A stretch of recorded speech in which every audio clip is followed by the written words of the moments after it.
Bharat Reloaded, a special series to mark the 12th anniversary of the NDA, looks back at these momentous years through conversations with policymakers, economists, entrepreneurs, and investors.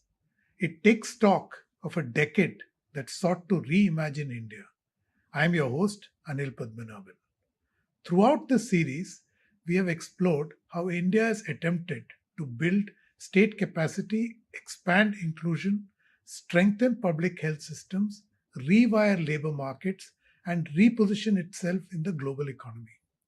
Today, we step back from individual sectors and look at the bigger picture to understand what the data tells us about the nature of India's transformation. Joining me today is one of India's most respected economists. Neelkanth Mishra is the chief economist at Axis Bank and soon to take over as India's executive director at the World Bank. Few people are better placed to help us understand whether the last decade was a period of growth or a deeper structural reset that delivered India a new operating system. Neelkanth, thank you for joining us. Thank you for having me. I wanted to begin with, there's a tendency to judge every government in measures like GDP or election cycles. As an economist, you have been observing India so closely. So, what are the structural shifts that have been undertaken in the last 12 years? There are quite a few. I think the most important is the focus on reducing cost of capital.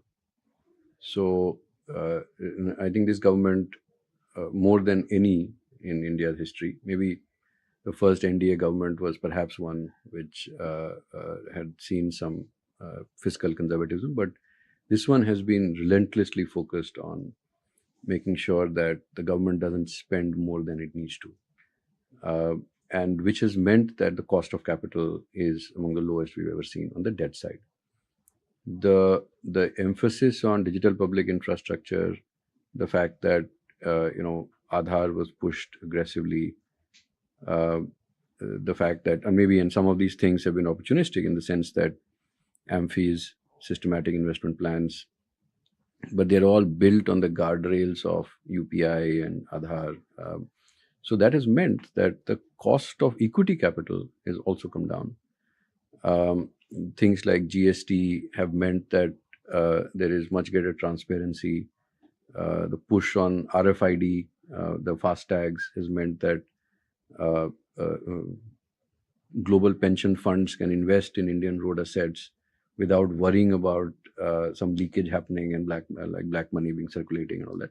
So the cost of capital has been a very big effort. I think the second is the use of digitization to make sure that government processes become more transparent, that the friction, or at least the rent seeking that used to come at lower levels has been reduced. It'd be a far cry to say that it has been addressed, but I think that has been a very big step forward. The third is a very conscious recognition of the federal structure of India, that the state governments, think about this, that every year the government allocates 1.5 lakh crores as capex to be undertaken by state governments. That the government has the fiscal resources. It does not want to shrink the fiscal deficit too fast, but it would rather let the states, because that is where the expenditure needs to happen. So I think these are very important framework level approaches that the government has taken. And in the last 2 years, under the Rajiv Gauba committee and the Dr. T.V. Somanathan committee, there is this focus on process reforms, on making the government shrink its footprint even further. And those are what appeal to nerdy economists like me, that, like yesterday in a very important government meeting, someone was saying, labor laws are the same for women and men. And so why are you quoting labor laws as the reason why India's female labor force participation is low? I said, no, that is wrong, because there was a law that prevented women from working the night shift.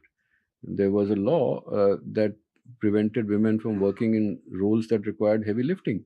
They weren't allowed to work forklifts. There's still a law which prevents them from working in factories that control hazardous material. I mean, we are okay having NDA grads going in infantry, women, but somehow the law has to protect them from getting into. So I think many of these changes that are happening, or land use conversion in Andhra Pradesh becoming free, these are changes which are remarkably powerful. And these are all signs that the government wants to shrink its footprint, um, and allow the private sector. So stop being in the way of the private sector. So we'll give you infrastructure, we'll give you low cost of capital, we'll try to minimize. Of course, people like me would want it to happen faster, but we will try to minimize our footprint and intervention in your business, and then rest should take care of it yourself. Would you add, the way this government has legitimized business in this country as a stakeholder? Yes. Previously, if you looked at Bollywood, the bad character was always a businessman. Absolutely. Today, they So I are think a that's a- legit stakeholder, right?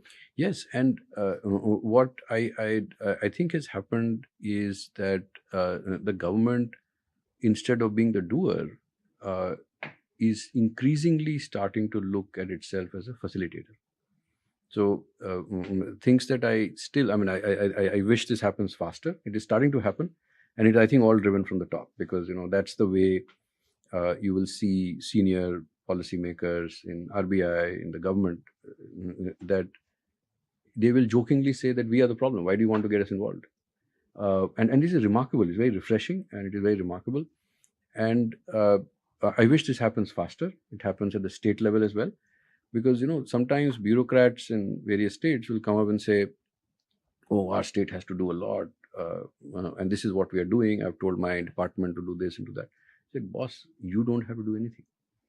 You have to facilitate the private sector." So, for example, take UP. UP has to go from wants to go from $250 billion of GDP to $1 trillion of GDP. There is $750 billion of GDP that needs to be created.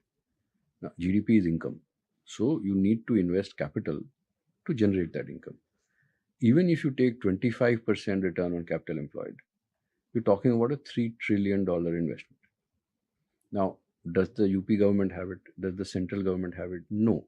So, if you want to get that magnitude of capital, only private sector will get it, or households will build hotels and households will build their own houses. So you have to facilitate that. You can't do. And I think that change of mindset is now starting to show up across the bureaucracy. And I must say that that's also a refreshing approach that has emerged in the last 12 years. So, Neelkanth, this mindset reset plus all the structural changes you listed, together, if we pull all this together, are we looking at a new operating system for India as opposed to the past, which was defined around license Raj, over-regulation, etc.? I think so. I think that is starting to happen. I must say that we need to move even faster on this front, on these fronts, than we have done so far. So, for example, even though we have learned how to connect in different cities, so the Delhi Mumbai Expressway will halve the time taken to travel from Delhi to Mumbai by road, or Raipur Vizag will go from 16 hours to 6 hours, 7 hours, something like that. Mumbai Nagpur is remarkably keen. But the cities themselves are still a nightmare. And so while I think the rail bridges or rail infrastructure that has been built now, them 16 trillion rupees of new projects that have been conceptualized, the connections, of course, that needs work and that will keep us growing. But to sustain this, we need to do even more. The second big shift that is happening is, I think, partly driven by what's happening in the world, but also required for our internal purpose. And so I'll talk about this, the issue of Atmanirbharta, the fact that if you don't want to get caught in the middle income trap, the only countries that have escaped the middle income trap or have burst through the middle income trap are countries like Taiwan and Korea and Spain, which have invested heavily in technology, their own technology. But there is also a changed global environment where when Taiwan, Korea, China were emerging, they had an assisted rise. So Europe and the US wanted these countries to do well. Japan post the Second World War. Uh, India's is going to be a resisted rise. So we need to invest a lot more in our own technology, and therefore, with this pressure, I am hopeful that the pace of change within the government, that even though there are bad corporates, there are bad actors, but as a system, having a more open system with much greater private participation is a much better overall outcome than having a very controlled, highly controlled system. So you're right. I think this is a very different way of operating. I mean, the very fact that someone from a private sector background is chairman of Aadhaar. Now you're appointed Exactly. So these are yes. No, I'm very honored, and I mean, already. Uh, I'm hoping I'm not putting myself under undue pressure, but there's so much to do. And so the fact that the government is willingly incorporating like-minded souls without thinking about that, oh, this person is not from the bureaucracy, is these are all very positive signs. And I think we have, but we have to, because he getting 7-8% growth year after year for 25 years is not easy. We have to learn to take uh, policy risks continuously. We have to learn to live with the discomfort of, like, if you were redoing this place, there would be dust, there would be sound, there would be lack of clarity on, once finally it is done, will it look very neat? That's where the economy is. So we have to learn to live with that discomfort of the parallel I like to give is, it's very comfortable driving a car at 20 kilometers an hour because you don't get into accidents, and but it takes a long time to reach your destination. Whereas the Chinese have been driving at 80 kilometers an hour on a bumpy road for 45 years, and they've changed wheels on the fly, and one problem emerges, they solve another one. So it is that hunger for growth that we must develop. So I think we've covered long distance in the last 12 years, but there's so much more that needs to be done. So, Neelkanth, what you're saying is that we have a new operating system, but India has multiple speeds historically. So it will take time for all the alignments to come, but that's not a luxury India enjoys because, like you said, India is alone in its path to Yes. becoming a developed economy. So a few metaphors that stand for this new economic operating system are Aadhaar, UPI, and of course GST. I'm just citing a few. So how have they contributed in changing economic behavior, both at the entity level and individuals? So the first and most important is, that it's only when people work together that magic happens. See, humans as a species has become successful because we've learned to cooperate. We've learned to, because individually I specialize in something. I don't know how to grow food. I don't know how to treat myself. I don't know how to build my house. I do a very finely tuned specialist thing. Left in the open, I won't be able to survive a month. But because I'm living in a society, so the more people we can get together to share their skill sets, the more the incentive to specialize. Like a school friend of mine, specializes. I think he kept studying till he was 40 years old. Uh, there's some particular kind of heart palpitation that he addresses. Now, imagine someone spending 20 years just studying to become an expert like that, if there was not enough market for it. And so it's only when we create larger and larger pools of cooperation that real value and specialization and productivity starts to come up. Now, this is not possible if you can't establish trust. So the first is this person who he or she says this is? And this is where Aadhaar comes in. And Frankly, in Aadhaar, we are not resting on our laurels. So we already have an average of last year 9 crore authentications a day, peak of 13.5 crore authentications in one day. We are preparing for 25 crore authentications a day. We have More than the population of many countries in the world. I know. And but see, this is the problem we have to solve. See, who will help us solve these problems? Because see, there are these many, and so in Aadhaar app has been revamped. We want to make sure that usage becomes absolutely seamless. People should stop thinking about Aadhaar. I mean, that would be my dream. That it's all seamless, privacy protected, and accurate and secure. Similarly, you very rightly said we are doing things at a massive scale. We need to see there is a certain. The more I've studied economics, and as you know, I'm not a formally trained economist. I've understood that there are these vicious cycles. Like if your banking is only through branch banking, the banking penetration will only rise at a certain pace because people have to become a bit prosperous, they can afford banking. Then the power of banking, having access to a financial inclusion, starts to come up. Now, there is only a certain pace at which you can improve. But if you bring down the unit cost of banking from 100 rupees to 1 rupee through mobile banking, is when magic happens. And then suddenly your growth accelerates. And so what you have is, and this is where things like UPI become powerful. I know of so many highly literate people who were so scared of doing digital financial transactions. And now my father does it. So scan and it's done.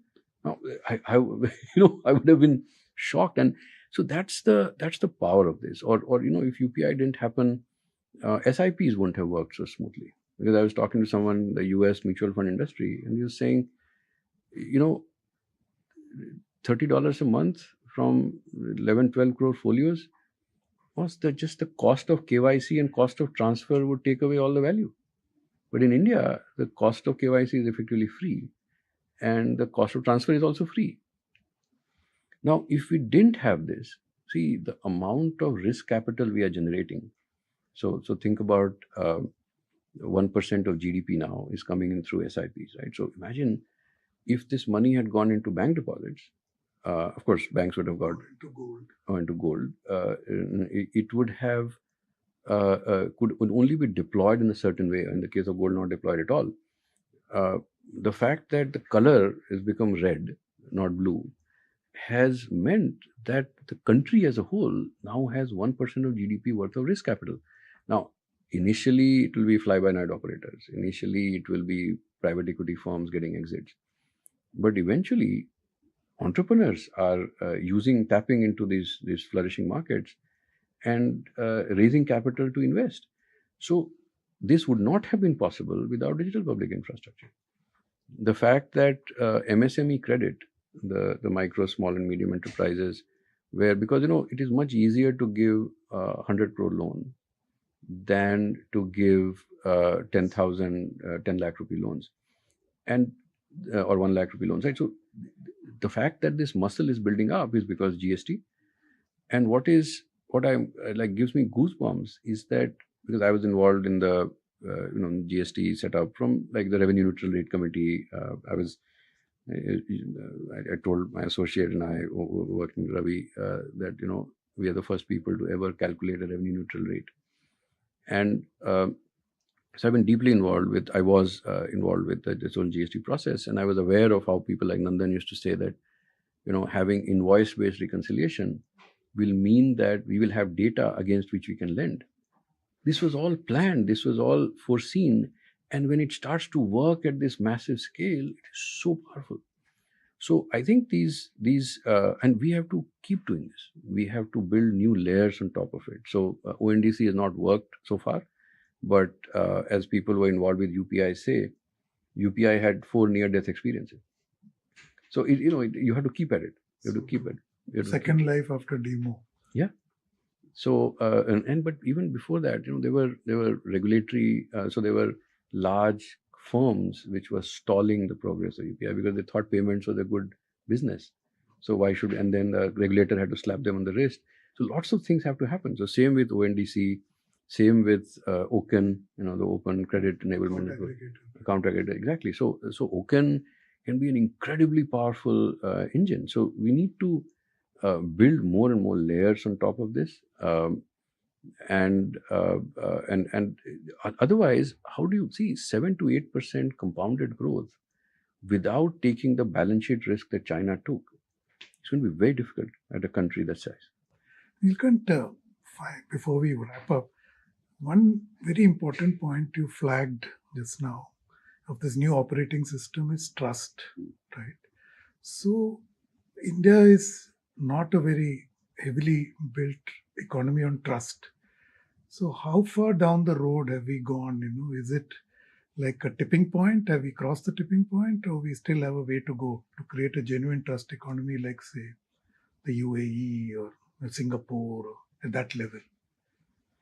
I think the very fact that I remember when someone who worked with us when we had moved to Bombay, and this was 2011-12, and I insisted I would pay her by IMPS, and so then she had to have a bank account, and she said, "Oh, I'll give this money into the bank account. Will I get it back?"